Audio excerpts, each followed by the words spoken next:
വേഷങ്ങൾ മനുഷ്യനെ കളിപ്പിക്കുന്നതാണെന്ന് പറഞ്ഞത് ഒരു ഗുരുവാണ്. ഇന്ത്യയിലെ ഒരു പ്രശസ്ത ഗുരുവാണ്. വേഷങ്ങൾ, പല വേഷങ്ങളുണ്ട്. പുരോഹിതന്റെ വേഷം ഇട്ടിട്ട് കള്ളന്റെ പരിപാടി ചെയ്യുന്ന ആൾക്കാരുണ്ട്. അതുപോലെ തന്നെ പോലീസിന്റെ വേഷം ഇട്ടിട്ട് വെറും കൊള്ളക്കാരന്റെ ജോലി ചെയ്യുന്നവരുമുണ്ട്. അഭിഭാഷകന്റെ വേഷം ഇട്ട് ചെയ്യുന്നവരുണ്ട്. ഡോക്ടറുടെ വേഷം ഇട്ട് ചെയ്യുന്നുണ്ട്. വേഷം നമ്മളെ പെട്ടെന്ന് വഞ്ചിതരാക്കുന്നു എന്നുള്ളതാണ് ആ ഗുരു എന്ന് പറഞ്ഞത്. വേഷം ഇത് നമ്മുടെ ക്രിസോസ്റ്റം തിരുമേനിയെ രസകരമായിട്ട് പറഞ്ഞിട്ടുണ്ട്. വേഷം പറ്റിക്കുന്നതാണെന്ന് പറയും. പുരോഹിതന്മാർ തന്നെ അതിലും പറ്റിക്കുന്നുണ്ട്. നമ്മൾ അതിനെ വൃക്ഷത്തെ ഫലത്തിൽ നിന്നറിയുക എന്നാണ് യേശുക്രിസ്തു പോലും പറഞ്ഞത്. ഫലം നോക്കുക. പലപ്പോഴും കള്ളന്മാർ വേഷമിട്ട് വരുന്നുണ്ട് പുരോഹിതന്മാരായിട്ട്. അവരുടെ ഫലം, അവരുടെ എല്ലാവരും സ്നേഹമായിട്ട് പെരുമാറുന്നുണ്ടോ, അവരുടെ ഫലം എന്താണെന്ന് നോക്കുക. അത് പൈസക്കാരൻ്റെ വീട്ടിൽ മാത്രമാണ് പോകുന്നത്. എല്ലാവരും ഈക്വലായിട്ട് കരുതാൻ അവർക്ക് കഴിയുന്നുണ്ടോ? ഞാനൊരു പുരോഹിതൻ വന്നു കഴിഞ്ഞാൽ അദ്ദേഹത്തെ കൂലങ്കഷമായിട്ട് നോക്കുന്നു. നമ്മളിതെല്ലാം പഠിച്ചിട്ടുള്ളത് നമ്മൾ നന്നായിട്ട് നോക്കും. ഇത് പക്കാ ഫ്രോഡുകൾ പുരോഹിതൻ്റെ വേഷമൊക്കെ ഇട്ട് വന്നിട്ടുണ്ട്. ആധുനിക കാലത്തിൻ്റെ ഒരു പ്രത്യേകത, വേഷം കണ്ട് നമ്മുടെ സാധാരണ കുഞ്ഞാടുകളും എല്ലാം അതിനകത്തങ്ങ് വീണു. ഞാനൊരു ക്രിസ്ത്യാനി ആയതുകൊണ്ടാണ് പറഞ്ഞത്. ഈ വേഷങ്ങൾ പലപ്പോഴും കളിപ്പിക്കും. അത് ക്രിസോസ്റ്റം തിരുമേനി പറഞ്ഞൊരു കഥയുണ്ട്. ഒരിക്കൽ ക്രിസോസ്റ്റം തിരുമേനി നോർത്ത് ഇന്ത്യയിൽ നിന്ന് ട്രാവൽ ചെയ്ത് വരിക. ക്രിസോസ്റ്റം തിരുമേനി അറിയാം, വളരെ നർമ്മരസപ്രതിയനായ തിരുമേനിയാണ്. തിരുമേനി ഇങ്ങനെ വരുമ്പോൾ നല്ല ചൂട് കാരണം കമ്പാർട്ട്മെൻറ്റിലാണ് അദ്ദേഹം യാത്ര ചെയ്യുന്നത്. അദ്ദേഹം വേഷങ്ങളെല്ലാം മാറ്റിവെച്ചു.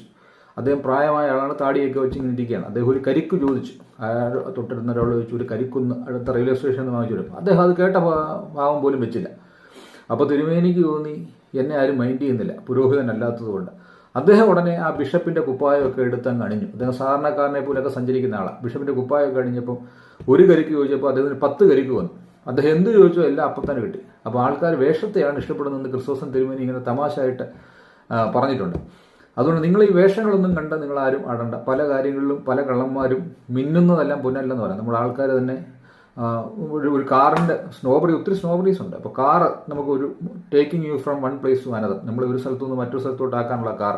ഈ കാറിനെ തന്നെ ആഡംബരവും ലക്ഷറിയും വന്നിറങ്ങിയാൽ മാത്രമേ നമ്മൾ അംഗീകരിക്കത്തുള്ളൂ. നമ്മുടെ ഭരണാധിപന്മാർ പോലും അങ്ങനെ ആയിപ്പോയി. അതിനകത്ത് ഉള്ളിലൊന്നും ഇല്ലാത്തവനായി വെളിയിൽ ഇങ്ങനെ കാണിച്ചുകൊണ്ട് കിടക്കുന്നത്. യഥാർത്ഥത്തിൽ ഉള്ളിൽ വല്ലതും ഉള്ളവനാണെങ്കിൽ ഒരിക്കലും ഇങ്ങനെ പുറമേ കാണിക്കേണ്ട സാധനമില്ല. നമ്മുടെ ഭരണാധിപന്മാരെ തന്നെ നോക്കിയാൽ മതി. ഉള്ളു പൊള്ളയായതുകൊണ്ട് ഇങ്ങനെയുള്ള ആഡംബരം കാണാം. നമ്മൾ ബ്രിട്ടനിലോ അല്ലെങ്കിൽ വിദേശ രാജ്യങ്ങളിലോ പോയാൽ MP റോഡിൽ കൂടെ നടക്കുന്ന കാണാം, പ്രൈം മിനിസ്റ്റർ റോഡിൽ കൂടെ നടക്കുന്നത് കാണാം. ഡൗണിങ് സ്ട്രീറ്റ് നിങ്ങൾ ചെല്ലുക, ബ്രിട്ടനിൽ ചെല്ലുക, അവിടെ വാതിക്കൽ പ്രൈം മിനിസ്റ്ററുടെ വീടിൻ്റെ വാതിക്കൽ വരെ ചെല്ലുക. അവിടെ കുതിരച്ചാണകം നാറും എന്നുള്ള പ്രശ്നം വെച്ചാൽ നമുക്ക് ആ വാതിക്കലോട്ടൊക്കെ ഇന്ന് ഒരു സെക്യൂരിറ്റി വലുതായിട്ട് നമ്മളെ തടയാറുണ്ട്. കുതിര പോലീസൊക്കെ നിൽപ്പുണ്ട്.